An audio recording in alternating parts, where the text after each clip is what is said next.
¿Qué balance haces, querido Jesús, del sexenio López Obrador? Y después te preguntaré por Claudia Sheinbaum. Como tú lo has dicho, no existe varita mágica, que un presidente llega y toca y dice esto se mejora y en 6 años cambio el país. No, las cosas son difíciles, hay intereses, hay contradicciones, hay resistencias, hay dificultades. Pero ¿qué balance haces, querido Jesús, tú? Mira, mi querido Ariel, para sinceridad y honestidad, antes de darte mi balance, creo que ya lo hemos comentado en alguna otra plática. Yo soy pro AMLO. Yo apoyo a AMLO desde el año 2000, que se lanzó para candidato a jefe de gobierno de la Ciudad de México. En la Ciudad de México hizo un trabajo impresionante, o sea, rescató esa ciudad de las garras del oscurantismo y esa ciudad la proyectaron desde entonces, dejó las bases que otros alcaldes, con excepción de Mancera, prianista, pero que ganó la ciudad por el PRD de aquel entonces, López Obrador. Ahora la Ciudad de México es un paraíso de atracción turística, desde donde se le ve una ciudad súper cultural que tiene una de las ofertas culturales más ambiciosas del continente. Bueno, de eso no hay duda, de eso. México en eso, de la ciudad y, ¿no?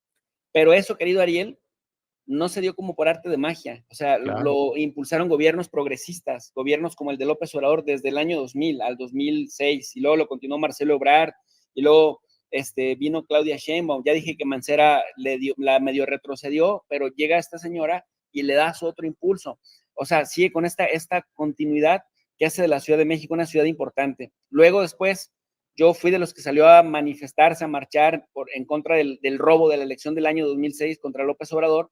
2012 me molestó muchísimo la cantidad espantosa de recursos que se gastó Peña Nieto para hacerse presidente a fuerzas. Todo el tiempo, durante un año, nos dijeron que Peña Nieto iba arriba en las encuestas hasta por 20 puntos porcentuales, y al final todos esos salieron a disculparse, pero ahí siguen encuestadores, y nada más ganó por 6 puntos porcentuales, violando la ley electoral por izquierda y por derecha, hasta que ganó López Obrador en 2018. Entonces, porque si de pronto ves que hay un sesgo de mi parte, yo no soy el típico académico que dice, oh, yo soy pulcro y soy objetivo, y te voy a decir desde mi frialdad. Moderadito, ¿te acuerdas? Sí, y que además utilizando lenguaje rimbombante. Sí. No, me gusta eso. No, yo creo que dejó deudas en materia de salud, dejó deudas en materia de seguridad, pero ya explicamos en los claros, en los oscuros, ya explicamos esta otra dimensión estructural. Dice en la teoría del realismo estructural, mi querido Ariel, que los realistas dicen que ellos ven el mundo como es y no como debiera ser, y que la estructura finalmente determina cómo se comportan las unidades.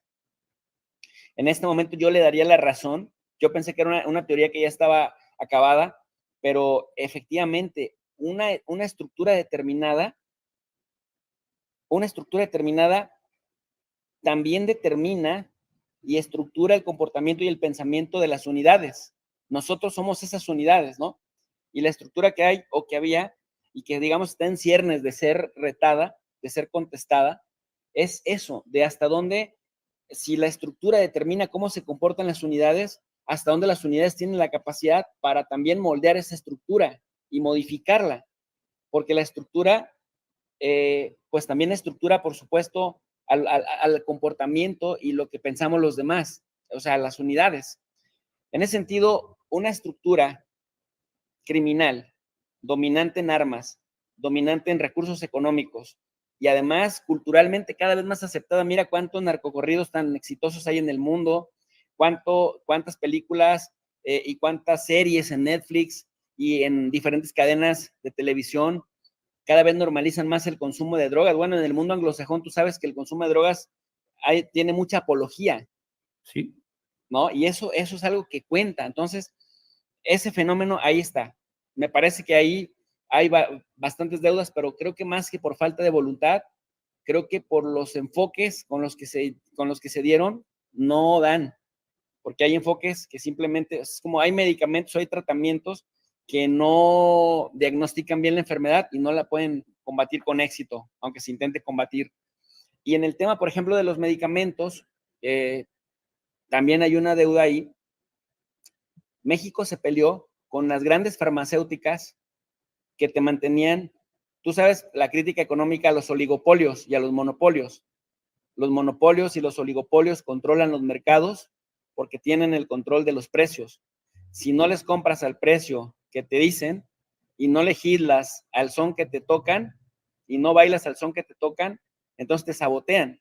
Sí. Si alguien sabe de eso, tú eres un experto en eso. O sea, no que tú lo hagas, pero conoces cómo se manejan los oligopolios y los monopolios. México se peleó contra los oligopolios del mercado farmacéutico y empezaron a sabotear al gobierno mexicano. Le ha costado mucho trabajo a López Obrador mantenerse, resistir. Ya se acabó el sexenio, pero le empezó a quedar claro a las grandes empresas farmacéuticas que si se ponen en un plan intransigente, también ellas pierden y pierden más, porque el Estado ahí va a estar siempre.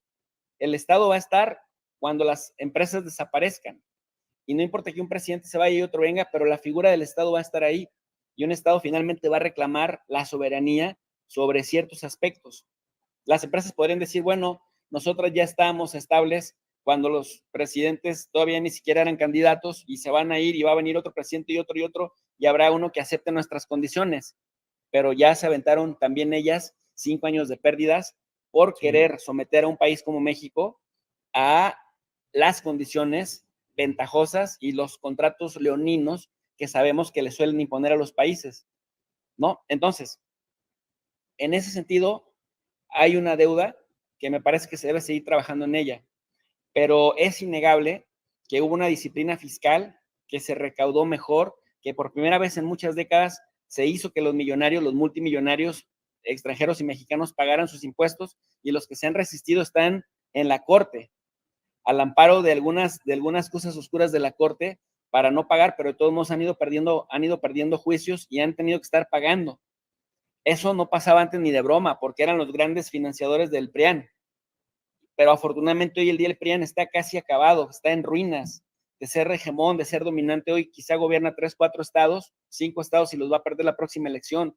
Pero la prueba es que ese 80% de aceptación en López Obrador, que decían que era ficticio, pues se tradujo en la elección. ¿Sí? Porque la elección masiva hacia Sheinbaum no es por Sheinbaum. Ella es gris, ella no es esta oradora capaz de presentarse, pararse sin leer, como López Obrador lo hace, no es capaz de moverse bajo la lluvia y gritarle a la gente que esto va a cambiar. No, o sea, en buena medida es un refrendo al trabajo que hizo el gobierno de López Obrador, sí, y claro, la encuesta principal es la elección que ya se dio.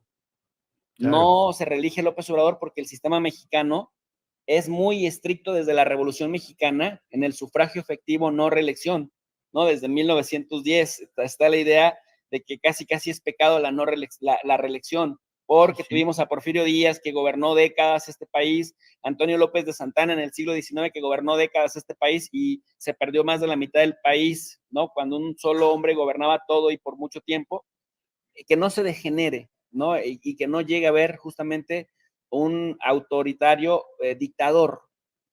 Pero fíjate, ni de eso se ha escapado. Fíjate, eso Ariel, sí, con todo y que todo el mundo, desde las redes sociales hasta las grandes televisoras, dicen que López Obrador es jodido porque es un autoritario, un dictador, un enemigo de la democracia, y escriben ellos en prensa escrita, tienen programa de radio, programa de televisión, hasta en 2 o 3 canales, y aún así se atreven a decir que lo censura López Obrador, que no existe la democracia, la libertad de expresión. Tú dices, carajo, díganme, ¿en qué país una dictadura permite que tengas 2 o 3 programas de televisión, un programa de radio, que escribas en prensa escrita y que todavía te atrevas a decir que te censuran? Es como en Venezuela, que decían que dictadura, en fin, pero yo lo veía a Guaidó por las calles organizando mítines, o esta señora Machado, Corina Machado, yendo a Washington a pedir que invadan su país para sacarse de encima esa dictadura, y Guaidó iba a Washington y decía, hay que invadir tu país, una cosa más horrible que esa. Y caminaba por las calles y decía, pero qué dictadura, Pinochet no te dejaba caminar por las calles, Videla tampoco, te mataba, te secuestraba y te mataba. Y yendo entonces, querido Jesús, al resultado de todo esto, de este sexenio de López Obrador, Claudia Sheinbaum, y aquí quiero ir directamente a un tema que a mí, desde afuera, sin conocer la realidad mexicana en detalle, me preocupa. Ella es judía ¿qué postura tiene frente al caso, al genocidio de palestinos, de hermanos palestinos allí en Israel? ¿Qué dice ella? Sí. Y la segunda pregunta que va pegado a eso, ¿cómo va a votar México en Naciones Unidas cada vez que haya que condenar o no, o condenar seguramente al Estado de Israel? Cuento el ejemplo, Argentina siempre votó a favor de Palestina, con Milei ahora vota siempre a favor de los genocidas de Israel. ¿Cómo te imaginas? Es así, Sí, es una cosa espantosa, pero es sí. así. Mira, Claudia Sheinbaum, yo solo identifico 3 posturas que ha publicado en 2009, en 2014 y ahora en 2023, que sale a los medios a decir públicamente su postura. Y ha sido de crítica a los ataques de Israel en contra de Gaza desde 2009 y en 2014, asemejándose más a una postura de la política exterior de México tradicional. Y en 2023 me parece que no se quiso meter en problemas y dijo, yo voy por la solución de 2 estados, critico la violencia venga de donde venga y contra quien venga, y estamos por la solución pacífica de controversias. Y digo que no se quiso meter en problemas porque esa fue la postura oficial de México, del gobierno mexicano, de López Obrador. Ahora Sí. déjame, te adelanto el contexto, porque luego mucha gente sin contexto dice, claro, porque si es judía, entonces es sionista y es pro Israel. Pero hay que aclarar a la gente que una cosa son los judíos, otra cosa son los sionistas y otra cosa son los israelíes, y que aún así entre esos luego no se ponen de acuerdo. Y una de las muestras de esto es la paliza que les han estado dando a los manifestantes judíos en Nueva York y en el Congreso de los Estados Unidos a estas organizaciones judías que han sido abiertamente críticas de lo que hace Netanyahu y lo que hace en general el gobierno de Israel con los palestinos. Pero no se meten broncas porque Xóchitl Gálvez, de la oposición, ella abiertamente filosionista. Y ella quería condicionar, sabiendo que históricamente el votante pro Morena es antisionista, anti Estados Unidos, crítico de Inglaterra, ¿sí me explico? Crítico de la anglósfera, y los panistas no, los panistas por el contrario, esos se arrodillan rápidamente entre la anglósfera, los toman como referencia y mira, hubo 4 o 5 senadores panistas que intentaron presionar a López Obrador para mandar armas a Ucrania, para que México se involucrara en el conflicto, al estilo de lo que quiso hacer este muchachito que malgobierna Ecuador, Novoa, que diera sus armas para que pudiera Ucrania combatir con ellas, armas rusas, además muy sádico el asunto, que Ucrania combate a Rusia con las propias armas de origen ruso. Pues estos mismos son los que el 8 de octubre ya le estaban diciendo a Xóchitl, ¿sabes qué? Mega condena al Hamas, pero nada más al Hamas. No condena las causas de por qué Hamas hizo lo que hizo. Tú nomás condena al Hamas y habla del terrorismo islámico y reta a Sheinbaum a que también condene al Hamas sin condenar la violencia de Israel. Y eso no fue lo que obtuvieron. Obtuvieron, en cambio, una postura institucional apegada a la postura que el gobierno mexicano estuvo impulsando. Ahora, me explico. Yo hace rato mencionaba que en política exterior el gobierno mexicano históricamente, sea panista, sea priista o sea de Morena, pero incluso desde ese PRI que sí daba gusto ver cómo formaban cuadros de juristas que además formaron parte de la Corte Internacional de Justicia, de aquellos grandes juristas como Isidro Fabela, Ariel, que en los años 40 contribuyó fuertemente, Luis Padilla Nervo, Alfonso Robles, que ayudaron a construir el marco jurídico internacional, ¿no? La Carta de Naciones Unidas, etcétera. México tiene claro, hasta ahora le incorporaron el 8º, pero 7 principios de política exterior, que además en los años 80, en el 89, adquirieron rango constitucional y son provenientes de las experiencias traumáticas que México ha sufrido a lo largo de su vida independiente, que es robo de territorios, intervención extranjera directa en nuestra política, extorsión y amenazas de invasión. Francia nos invadió 2 veces, las 2 veces le dimos para atrás, ¿no? Estados Unidos nos invadió 3 veces, pero la primera vez nos quitó más de la mitad del territorio, que se finiquitó con los tratados de Guadalupe Hidalgo entre 1846 y 1848. Lo intentaron después en 1914 y después lo intentaron en 1917 con el pretexto de venir por Pancho Villa, que había bombardeado Columbus. Pero, por ejemplo, ahí el carrancismo les dijo, oye, no te puedes meter a ciertos kilómetros de tu frontera para buscar a Pancho Villa, porque de los asuntos mexicanos se encargan los mexicanos. Y eso se convirtió después en la doctrina Carranza, ¿no? Entonces, la no intervención en los asuntos internos de otros países, la igualdad jurídica de los estados, la solución pacífica de controversias, el no al uso de las armas o a la amenaza del uso de las armas para resolver los problemas, la cooperación internacional para el desarrollo y sobre todo, pues el respeto a los derechos humanos, que es el más reciente que se incorporó, y la lucha por la paz y la seguridad internacionales. México ha sido muy constante, muy consistente, de hecho, desde hace 60 o 70 años, al punto que en el 89 se alcanzaron rango constitucional estos principios. Y luego, de ahí para acá, presidente que intenta saltarse, recibe críticas muy fuertes. Por ejemplo, Vicente Fox, Felipe Calderón y Enrique Peña Nieto tenían de pronto intenciones de mandar misiones de paz o operaciones para las misiones de paz a diferentes lugares y fueron muy criticados porque decían, oye, pues esto rompería con uno de los principios constitucionales de la no intervención. Ahora, me parece que López Obrador jugó con la no intervención, jugó en algunos temas en donde decía, no puedo opinar por la no intervención, pero luego Perú, el tema de Bolivia, el tema de Ecuador, era ahí lo que te iba a decir. Picaba sí. Y se salía, picaba y se salía.